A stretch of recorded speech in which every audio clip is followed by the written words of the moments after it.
Hai,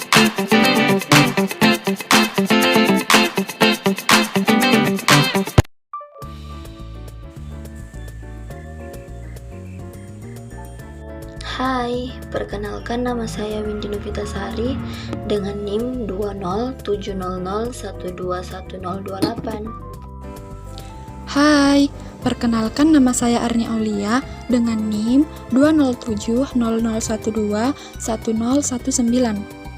Hai guys, perkenalkan saya Sarung Barak dengan NIM 20700121029. Hai guys, perkenalkan nama saya Agung Mohtar Saputra dengan NIM 20700121026.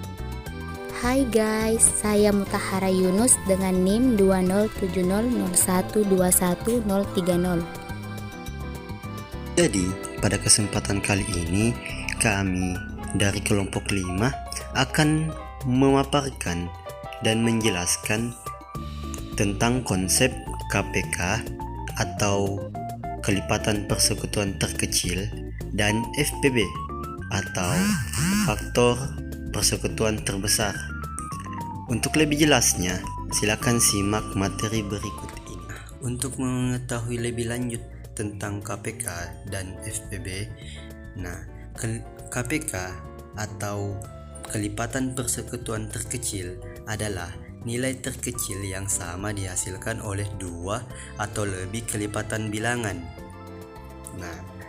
Bilangan bulat A membagi habis bilangan bulat B, ditulis A garis B. A garis B itu bermakna bahwa bilangan bulat A itu membagi habis bilangan bulat B. Sehingga bisa disimpulkan bahwa B itu lebih besar daripada A. Kemudian bisa juga dibalik dengan membacanya B terbagi habis oleh bilangan bulat A. Namun perlu disepakati bahwa A garis B itu adalah bilangan bulat A membagi habis bilangan bulat B. Kemudian untuk pengertian FPB adalah nilai terbesar yang dihasilkan oleh dua atau lebih faktor bilangan. FPB itu sendiri adalah singkatan dari faktor persekutuan terbesar. Untuk mengetahui lebih lanjut tentang KPK dan FPB, ada baiknya kita perhatikan contoh-contoh soal berikut yang akan dikemukakan oleh teman-teman saya. Oke, langsung saja kita ke soal nomor 1. Buktikan KPK A, minus B sama dengan KPK A, B. Ini dinyatakan benar. Kenapa? Karena seperti yang kita ketahui yang dijelaskan oleh saudara Ashar tadi, yang dimana kelipatan persekutuan terkecil atau KPK adalah nilai terkecil yang sama dihasilkan oleh dua atau lebih kelipatan bilangan. KPK A, minus B dan KPK A, B masing-masing adalah bilangan bulat positif terkecil yang merupakan kelipatan persekutuan dari A dan B, sehingga dinyatakan benar. Kemudian kita masuk ke nomor 2, soalnya yaitu buktikan jika D habis membagi FPB A, B, maka D habis membagi KPK A, B. Yang pertama kita lakukan adalah memisalkan FPB A, B sama dengan C, maka C habis membagi A dan C habis membagi B. Karena D habis membagi C yang mana kita ambil dari A, B sama dengan C yang merupakan FPB dari A, B, sehingga D habis membagi A dan D habis membagi B. Kemudian yang kedua kita lakukan adalah misalkan KPK A, B sama dengan T, maka A habis membagi T dan B habis membagi T. Karena D habis membagi A dan A habis membagi T, maka D habis membagi T. Karena D habis membagi B dan B habis membagi T, maka D habis membagi T. Hal ini karena D menjadi salah satu faktor dari T yang merupakan kelipatan persekutuan dari A, B. Karena sebelumnya kita telah memisalkan bahwa T adalah faktor persekutuan terkecil dari A, B, maka dapat disimpulkan bahwa D habis membagi kelipatan persekutuan terkecil A, B sehingga dapat dinyatakan benar. Baik, selanjutnya nomor 3, yaitu buktikan FPB dari A, B habis membagi KPK dari A, B. Jadi penyelesaiannya atau buktinya, kita misalkan dulu FPB dari A, B itu sama dengan D, maka D habis membagi A dan D juga habis membagi B. Karena A habis membagi KPK dari A, B, maka D juga habis membagi KPK dari A, B. Jadi FPB dari A, B habis membagi KPK dari A, B. Jadi pernyataan nomor 3 terbukti benar. Selanjutnya nomor 4, buktikan FPB dari A, B sama dengan KPK dari A, B jika dan hanya jika A sama dengan B. Jadi buktinya, misalkan A, B sama dengan R. Jadi kita misalkan dulu bahwa FPB A, B itu sama dengan R. Maka R habis membagi A dan R juga habis membagi B. Karena FPB dari A, B itu sama dengan KPK dari A, B, maka KPK dari A, B sama dengan R. Sehingga A habis membagi R dan B habis membagi R. Selanjutnya, karena R habis membagi A dan A habis membagi R, maka A sama dengan R.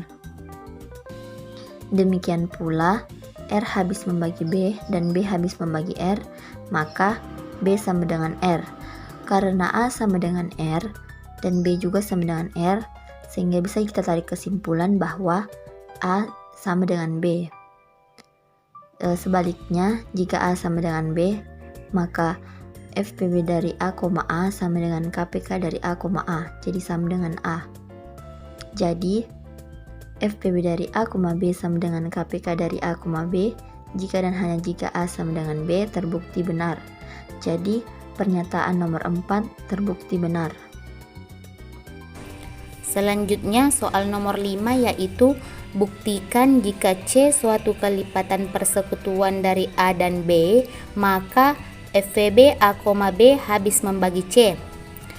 Bukti C adalah suatu kelipatan dari A dan B, maka A habis membagi C dan B juga habis membagi C. Misalkan FPB A, B sama dengan D, maka D habis membagi A dan D juga habis membagi B. Dari D habis membagi A dan A habis membagi C, maka D habis membagi C. Demikian pula D habis membagi B dan B habis membagi C, maka D habis membagi C. Jadi FPB A, B habis membagi C itu benar.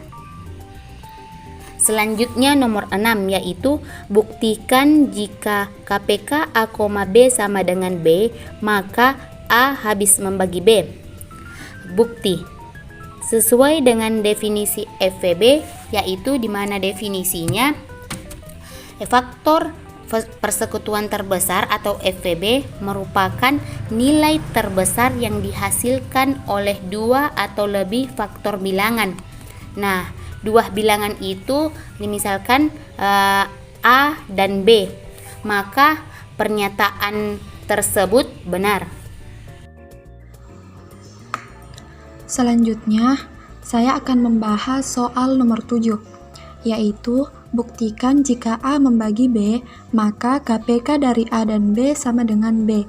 Buktinya, karena A membagi B, maka ada bilangan bulat K sedemikian sehingga B sama dengan KA, sehingga KPK dari A dan B sama dengan KPK dari A dan KA sama dengan KA sama dengan B. Jadi, jika A membagi B, maka KPK dari A dan B sama dengan B bernilai benar. Sebagai kesimpulan, jadi FPB yaitu jika A dan B bilangan bulat, dengan sekurang-kurangnya satu di antaranya A tidak sama dengan 0, maka FPB dari A dan B hasilnya adalah C. Ingat bahwa C adalah faktor, maka C membagi A dan C membagi B. Tetapi bukan hanya C yang habis membagi A dan B, karena ada angka-angka lain yang juga habis membagi A dan B, misalnya D. Sehingga D membagi A dan D membagi B. Tetapi di antara semua bilangan itu, ternyata C yang paling terbesar, sehingga C disebut faktor persekutuan terbesar, atau D kurang dari atau sama dengan C. Kemudian untuk KPK yaitu jika A dan B bilangan bulat yang tidak sama dengan 0, maka KPK dari A dan B yaitu C. Karena C merupakan kelipatan dari A dan B, maka A membagi C dan B membagi C. Tetapi di antara semua kelipatan itu ada kelipatan yang lain, misalnya D, sehingga A membagi D dan B membagi D.